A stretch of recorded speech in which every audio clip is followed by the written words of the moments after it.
அனைவருக்கும் வணக்கம். நீங்கள் 40 வயதை நெருங்கும் நடுத்தர வயதுடையவரா? உங்களுக்கு இன்னும் திருமணம் ஆகவில்லையா? திருமணம் செய்து கொள்ளும் எண்ணமே இல்லையா? திருமணமே வேண்டாம்னு நினைக்கக்கூடியவரா?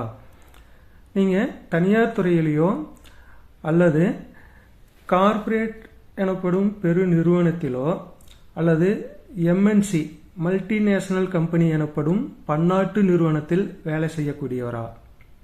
அப்படின்னா இந்த காணொளி உங்களுக்கு தான். இந்த காணொளியின் சாராம்சத்தை பார்க்கறதுக்கு முன்னாடி ரெட்டிட் வலையொலியில் வந்ததா ஒரு பிரபல நாளிதழில் வந்திருந்த ஒரு செய்தியை பார்க்கலாம். அந்த செய்தியில் 40 வயதை கடந்த ஒரு ஆண், அவர் அமெரிக்காவில் வசிப்பதாக தெரிய வருகிறது. அவர் அமெரிக்க நாட்டை சேர்ந்த குடிமகனா அல்லது இந்திய வம்சாவளியைச் சேர்ந்த அமெரிக்க குடியுரிமை பெற்றவரா அப்படிங்கிறது தெரிய வரல. அதில் அவர் குறிப்பிட்டிருந்த செய்தி என்னன்னா, அவர் தமக்கு 40 வயதை கடந்து விட்டதாகவும் தன்னுடைய பெற்றோர்கள் இறந்து பல ஆண்டுகள் ஆகிறது என்றும் தான் இன்னும் திருமணம் ஆகாதவர், திருமணம் செய்து கொள்ளக்கூடிய எண்ணமே தமக்கு இல்லை என்றும் எப்பொழுதும் திருமணம் செய்து கொள்ளப் போவதில்லை என்பதில் உறுதியாக இருப்பதாகவும் குறிப்பிட்டிருக்கிறார். அவர் தன்னிடம் 3 கோடி ரூபாய் பணம் இருப்பதாகவும் தன்னுடைய வயது 60 தாண்டிய பிறகு மாதம் மாதம் அவருக்கு $1000 மேல், நம் நாட்டு மதிப்புப்படி 90,000 ரூபாய் மாதம் மாதம் தனக்கு கிடைக்கும் என்றும் தனக்கு வீடோ வேறு எந்த சொத்துக்களோ இல்லை என்றும் குறிப்பிட்டார்.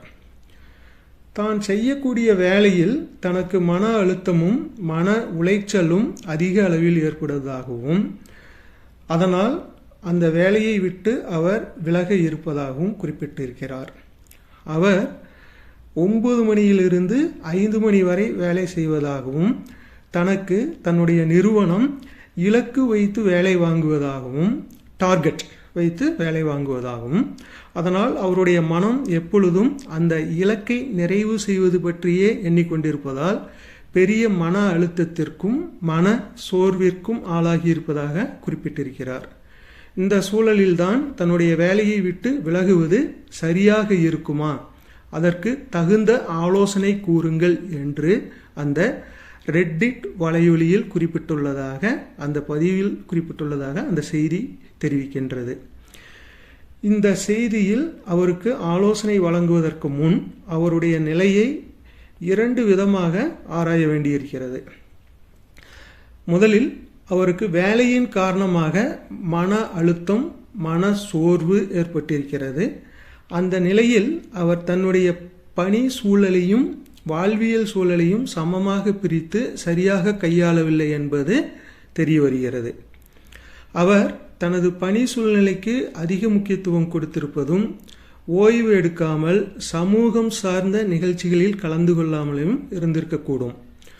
அவருடைய பணி சூழல் இறுக்கமானதாக இருந்திருக்கிறது என்பதில் மாற்று கருத்து இல்லை. இது ஒரு புறம் இருக்க, அவ்வாறு பணி சுமையோ பணி சூழலோ அல்லது புற அழுத்தமோ ஏற்படும் பொழுது அவருக்கு ஆறுதல் கூறுவதற்காக அவருடைய குடும்பமோ நண்பர்கள் வட்டாரமோ இல்லை என்பதும் தெரிய வருகிறது. குடும்பமோ நண்பர்களோ இருந்திருந்தால் அவர் இவ்வாறு பொது வழியில் ஆலோசனை கேட்டிருக்க மாட்டார். இந்த விவகாரத்தை அணுகுவதற்கு முன் நாம் நம்மளுடைய வாழ்வியல் முறையை ஆராய்ந்து பார்க்க வேண்டியது கட்டாயமாகிறது. நம்முடைய வாழ்வியல் முறையில் நம் குடும்ப கட்டமைப்பு எவ்வாறு இருந்தது என்பதை பார்க்கலாம்.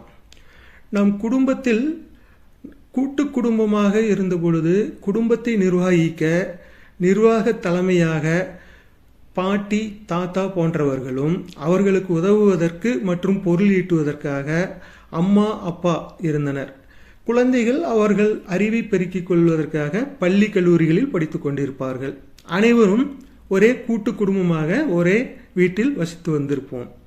நம் வீட்டிற்கு அருகில் நம்மளுடைய சித்தப்பா, பெரியப்பா போன்றவர்களும், மாமா, அத்தை போன்றவர்களும் முதலில் வருவார்கள்.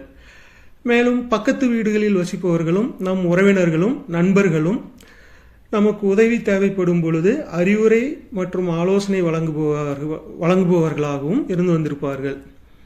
இதில் ஒரு பிரச்சனை ஏற்படும் பொழுது மற்றவர்கள் ஆறுதலாகவும் உறுதுணையாகவும் இருந்து ஆலோசனை மற்றும் அறிவுரை வழங்கி அந்த பிரச்சனையிலிருந்து முழுவதுமாக வெளிவருவதற்கு கவுன்சிலிங் இலவசமாகவே நமக்கு கிடைத்திருக்கும்.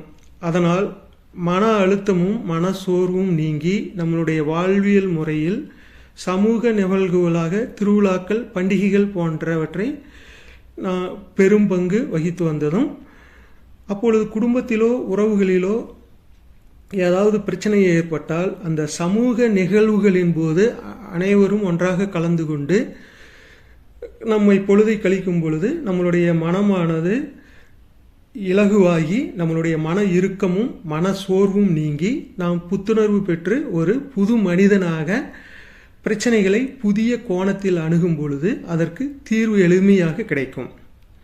அதனால் எப்பொழுதும் மனமும் உடலும் சோர்வின்றி மகிழ்ச்சியுடன் நம் வேலைகளை செய்ய முடிந்தது. இது நம் குடும்ப அமைப்பாக இருக்கும். இந்த அமைப்பையே ஒரு நாட்டின் நிர்வாகத்துடன் கூட நாம் ஒப்பிட்டு பார்க்க முடியும். நாட்டை நிர்வகிக்க பல்வேறு துறைகளை சார்ந்த தனித்தனி அமைச்சர் குழுக்கள் இருக்கும். பொருளாதாரம் மற்றும் பாதுகாப்பிற்காகவும் பொருள் ஈட்டுவதற்காக உற்பத்தி திறன் சார்ந்த தொழிற்சாலைகள் பணியாளர்களும் இருப்பார்கள். அவர்களுக்கு உதவுவதற்காக மற்ற துறையை சார்ந்தவர்கள் இருப்பார்கள். இவ்வாறு நிர்வாகத்தில் உதவுவதற்காக ஒவ்வொரு நிலையிலும் ஒவ்வொரு துறை இருக்கும் பொழுது ஒவ்வொரு துறையும் ஒன்றை சார்ந்து ஒன்று பின்னி பிணைந்திருக்கும். ஒரு துறையில் ஏதாவது பிரச்சனை ஏற்பட்டால் அதற்கு தீர்வு காண்பதற்காக சட்ட வல்லுநர்கள் மற்றும் அமைச்சர் குழுக்கள் ஒருங்கிணைந்து செயல்படுவதால் அந்த பிரச்சனை எளிதாக தீர்க்க முடிகிறது. இவ்வாறு பல துறைகள் இல்லாமல் ஒன்றிணைந்து இயங்காமலும் இருந்தால் அந்த நாட்டின் வளர்ச்சி மற்றும் பாதுகாப்பானது கேள்விக்குறியாக மட்டுமல்லாமல் அந்த நாட்டின் வீழ்ச்சிக்கு வழிவகுத்துவிடும். அதுபோலவே நம்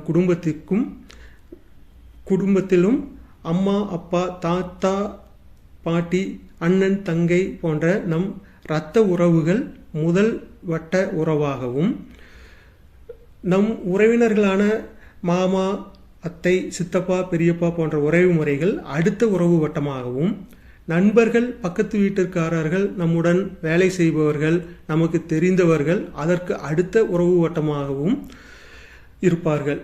இந்த உறவு முறையானது பல வட்டங்களாக நம்மை சுற்றி பிணைந்திருக்கும்.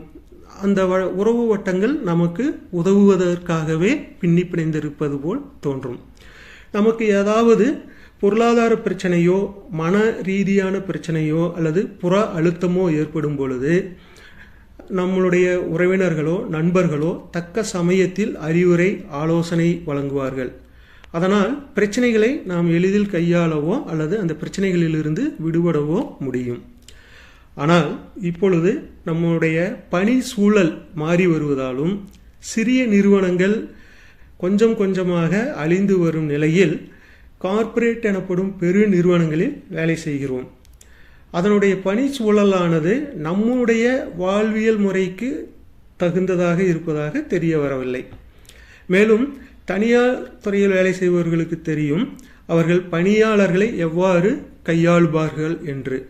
அவர்கள் பணியாளர்கள் வேலையை சக்கையாக பிழிந்து, பணியாளர்கள் வெறும் கரும்பு சக்கை போல் கரும்பு இயந்திரத்தில் விட்டு பிழிந்தால் திரும்ப திரும்ப பிழிந்து எடுக்கும் பொழுது எவ்வாறு சக்கையாக தள்ளுகிறதோ அதுபோல் தனியார் துறையில் வேலை செய்யும் பணியாளர்களிடம் வேலையை வாங்கி அந்த நிறுவனமானது அவர்களை வெறும் சக்கையாகத்தான் தூக்கி எறிவார்கள்.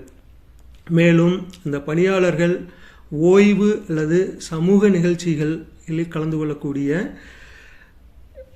நிலைமை இல்லை. அவர்களுடைய பங்களிப்பு மிகவும் குறைவாகவே இருக்கும். பண்டிகைகள், திருவிழாக்கள் போன்றவை நம்மளுடைய பணி சூழலில் ஏற்படக்கூடிய மன இறுக்கத்தை போக்குவதாக பழைய காலங்களில் இருந்து வந்தது. ஆனால் இப்பொழுது பண்டிகைகள், திருவிழாக்கள், ஏன் குடும்ப விழாக்களில் கூட நாம் கலந்து கொள்ளக்கூடிய சூழல் இல்லாத பணி சூழல்தான் உள்ளது. இதுவே சுவிட்சர்லாந்து, நெதர்லாந்து போன்ற நாடுகளை எடுத்துக்கொண்டால் அங்கு பணியாளர்கள் சோசியல் ஈவெண்ட்ஸ் என்று சொல்லப்படக்கூடிய சமூக நிகழ்ச்சிகளிலும் திருவிழாக்கள், பண்டிகைகள் கெட் டுகெதர் போன்ற நிகழ்வுகளிலும் கலந்து கொள்ள வேண்டும் என்ற கட்டாய உரிமையை கொடுக்கின்றன. இங்கு கட்டாய உரிமை என்று கொடுக்கப்பட்டுள்ளது, கட்டாயமாக்கப்படவில்லை, கட்டாய உரிமையை கொடுத்துள்ளன அந்த நாடுகள். மேலும் அது போன்ற நாடுகளில் வேலை நேரமானது 6 மணி நேரமாகவோ அல்லது அதற்கு குறைவாகவோ இருப்பதால் பணியாளர்கள் பணிச்சூழலையும் தங்களுடைய வாழ்வியலையும் தனித்தனியாக கையாளுவதற்கு இலகுவாக உள்ளது. அவர்கள் சோசியல் ஈவெண்ட்ஸ், சமூக நிகழ்ச்சிகளில் தாராளமாக பங்கு கொள்ளக்கூடிய சூழ்நிலை ஏற்பட்டுள்ளது. அதனால் அவர்கள் பணிச்சூழலில் ஏற்படக்கூடிய மன அழுத்தங்களையோ மன சோர்வுகளையோ எளிதில் கையாளக்கூடிய சூழல் அது போன்ற நாடுகளில் நிலவுகிறது. ஆனால் கார்ப்பரேட் என்று சொல்லக்கூடிய பெரு நிறுவனங்களிலோ அல்லது தனியார் நிறுவனங்களிலோ இன்றைய வேலை செய்யும் சூழலானது மிகவும் கொடுமையானதாக உள்ளது. இந்த நிலையில் சோசியல் ஈவெண்ட்ஸ் போன்ற நிகழ்ச்சிகளில் கலந்து கொள்ள முடியாததால் மன இறுக்கமானது மிகவும் அதிகமாகிறது. மேலும் அந்த பணியாளருக்கு புற அழுத்தம் ஏற்படும் பொழுது அவருடைய மனநிலையை மிகவும் பாதிக்கிறது. இந்த நிலையில் அவருக்கு குடும்பம் இல்லாததால் நண்பர்கள் வட்டமும் குறைவாக இருந்தால் அறிவுரை சொல்லவோ ஆறுதல் கூறவோ ஆளில்லா சூழ்நிலை ஏற்படுகிறது. இதனால் அவர் தம் வாழ்நாளில் தவறான முடிவுகளை ஏற்படுத்தக்கூடிய நிலை உண்டாகிறது. இந்த செய்தியை நாம் ஏன் எடுத்துக்கொண்டோம் என்றால், தற்பொழுது இளம் பருவத்தினரிடையே திருமணம் செய்து கொள்ளக்கூடிய ஆர்வமும் எண்ணமும் குறைந்து வருவதாக ஒரு ஆய்வு தெரிவிக்கின்றது. குறிப்பாக ஐடி என்று சொல்லப்படக்கூடிய தகவல் தொழில்நுட்பத்துறையில் பணி செய்யக்கூடிய இளம் பிரிவினர் திருமண ஆசை இல்லாமலும் குடும்ப பொறுப்பு இல்லாமலும் சுதந்திரமாக வாழப்போகிறோம் என்ற முடிவு செய்துள்ளதாக செய்திகள் கிடைக்கப்பெறுகின்றன.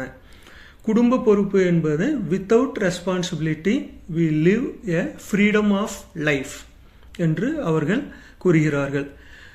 எந்த இடத்திலும் பொறுப்பு இல்லாமல் பொறுப்பு துறப்பு என்று வந்துவிட்டால் அங்கு அதனுடைய முக்கியத்துவம் எவ்வாறு இருக்கும் என்பது நமக்கு தெரியும். ரெஸ்பான்சிபிலிட்டி, வித்தவுட் ரெஸ்பான்சிபிலிட்டி எவ்வாறு அவர்களுக்கு அந்த முக்கியத்துவம் என்பது தெரிய வரும் என்பது ஒரு கேள்விக்குறியான சூழலாகவே இருக்கிறது. இவ்வாறு சுதந்திரமாக வாழப்போகிறோம் என்ற சூழ்நிலை, இந்த சூழ்நிலை ஏற்படுமாயின் அவர்கள் குறிப்பிட்ட வயது வரை அவர்களுடைய ஆற்றலும் அறிவும் நன்றாக இருக்கும் வரை பிரச்சனை இல்லை. குறிப்பிட்ட வயதுக்கு பின் உடல் தளர்வும் மனத்தளர்வும் ஏற்படும் என்பது இயற்கை. அவர்கள் ஓய்வு எடுக்காமலும் சமூக நிகழ்ச்சிகளில் கலந்து கொள்ளாமலும் இருக்கும் பொழுது அவர்களுடைய நண்பர்கள் வட்டாரமும் உறவினர்களும் இல்லாமல் இருந்தால் இதுபோல் அறிவுரைகளோ ஆலோசனைகளோ கிடைக்காமல் அவர்களுடைய மன அழுத்தம் இன்னும் அதிகமாக ஏற்படுவதற்கு வழி செய்கிறது. அவர்கள் உடல் ஆரோக்கியத்துடன் இருக்கும் வரை அனைத்தும் நன்றாகவே நடக்கும். ஆனால் உடல் ஆரோக்கிய குறைபாடு ஏற்படும் பொழுது அல்லது வயது முதிர்ச்சியின் போது தன் அருகில் ஆறுதல் கூறவோ தன்னை கவனித்துக் கொள்ளவோ ஆள் இல்லாத பொழுது ஏற்படக்கூடிய மனம் சார்ந்த பிரச்சனைகளை சொல்வதற்கு வார்த்தைகளே இருக்காது. மேலும் என்னுடைய நண்பர் ஒருவருக்கு ஏற்பட்ட கசப்பான சூழ்நிலையை அனுபவத்தை இங்கு பகிர்ந்து கொள்ள விரும்புகிறேன். அவர் தன்னுடைய பெற்றோர்களை பிரிந்து தனியாக வாழ்ந்து வருகிறார். அவருக்கு இப்பொழுது 60 வயதை நெருங்குகிறது. திருமணம் செய்து கொள்ளவில்லை. நாங்கள் பல முறை கூறியும் திருமணம் செய்ய மறுத்துவிட்டார். அவரிடம் போதுமான பொருளாதார வசதி இருக்கிறது. ஆனால் அவருக்கு தற்பொழுது ஒரு மிகவும் கடுமையான உடல் பாதிப்பு ஏற்பட்டு தீவிர மருத்துவ கண்காணிப்பில் இருக்க வேண்டிய சூழ்நிலை ஏற்பட்டுள்ளது. இந்நிலையில் நண்பர்கள் அவருக்கு உதவினாலும் 1 மாத காலம் நான் உட்பட அவருக்கு உதவி புரிந்தோம். அவர் தீவிர கண்காணிப்பு பிரிவிலிருந்து வீட்டிற்கு வந்த பிறகு எங்களுடைய பணி சூழல் காரணமாக அவருக்கு மேலும் உதவி செய்ய முடியவில்லை. தினமும் கைபேசி மூலமாக சாப்பிட்டீங்களா, எப்படி இருக்கீங்க, என்ன செஞ்சுட்டு இருக்கிறீங்க, மருத்துவமனைக்கு போனீங்களா, மருந்து எடுத்துக்கிட்டீங்களா, இப்போ எப்படி இருக்கு என்று கேட்பதோட எங்களுடைய உதவியின் அளவு குறைந்து கொண்டே வருகிறது. மேலும் அவருக்கு பொருத்தப்பட்ட மருத்துவ உபகரணங்களோடு அவருடைய தேவைகளை அவரே பார்த்து கொள்ளக்கூடிய சூழல் ஏற்பட்டுள்ளது. அவரை பார்ப்பதற்கோ அவருடைய மனநிலையை எண்ணி பார்ப்பதற்கும் என்னுடைய மனம் மிகவும் வேதனை அடைகிறது. இந்நிலையில் அவருக்கு திருமணம் நடந்திருந்தால், அவருடைய குழந்தைகளோ மனைவியோ கூட இருந்திருந்தால் அவர்களுடைய தேவைகளை அவர்கள் நிறைவு செய்வார்கள், அவர்களுக்கு மன ஆறுதலும் கிடைத்திருக்கும். எனவே திருமணம் வேண்டாம் என்று நினைக்கக்கூடிய இளம் வயதினர் மற்றும் இளம் பருவத்தினர் இதிலிருந்து தெரிந்து கொள்ள வேண்டியது, திருமண வாழ்க்கை என்பதும் ஒரு வாழ்வியல் முறையாகும். அதுவே அவர்களுக்கு பாதுகாப்பு, அதுவே அவர்களுக்கு அறிவுரை, ஆறுதல், மேலும் முதல் கட்ட ஆலோசனை மற்றும் பரிந்துரைகளை வழங்கக்கூடியதாகவும் பாதுகாப்பு அரணாகவும் இருக்கும். எனவே திருமணம் வேண்டாம் என்று நினைப்பவர்களும் திருமணம் வேண்டாம் என்று முடிவு செய்திருப்பவர்களும் அதை மறுபரிசீலனை செய்து நம் வாழ்வியல் முறையில் குடும்ப கட்டமைப்பை நிர்ணயித்து கொள்ள வேண்டும். நம் வாழ்வியல் முறையில் ஒத்துப்போவதே இயற்கையுடன் ஒத்துப்போவதற்கு சமமாகும். மேலும் பணி சூழல் காரணமாக மைக்ரோ ஃபேமிலி என்று சொல்லக்கூடிய சிறு குடும்பமாக இருப்பவர்கள் கூட தங்களுடைய உறவின் முக்கியத்துவத்தை உணர்ந்து குடும்பத்தின் முதல் உறவு வட்டமாக கருதப்படும் தாய், தந்தை, பாட்டி, தாத்தா போன்றவர்களை தம்முடன் வைத்து கொண்டால் அவர்கள் பாதுகாப்பாகவும் மகிழ்ச்சியாகவும் இருக்க முடியும். சித்தப்பா, பெரியப்பா, மாமா போன்ற உறவு முறைகளை பேணி காத்து நண்பர்கள் வட்டாரத்தையும் வளர்த்து கொண்டால் இது போன்ற சூழ்நிலைகள் தங்களுக்கு ஏற்படும் பொழுது தாங்கள் அறிவுரை மற்றும் ஆலோசனை பெறவும் தம்முடன் நிறைய பேர் இருப்பார்கள். மேலும் தனிப்பட்ட முறையில் கவனித்து கொள்ள அவருக்கு குழந்தைகள் மற்றும் குடும்பம் இருப்பார்கள் என்பதை கவனத்தில் கொள்ள வேண்டும் என்பதற்காகவே இக்காணொலியை வெளியிடுகிறோம். நம் முன்னோர்கள் காட்டிய வாழ்வியல் முறையில் குடும்ப கட்டமைப்பை ஏற்படுத்தி கொண்டு அனைவரும் மகிழ்வுடன் வாழ வாழ்த்துகிறோம். வாழ்க வளமுடன்.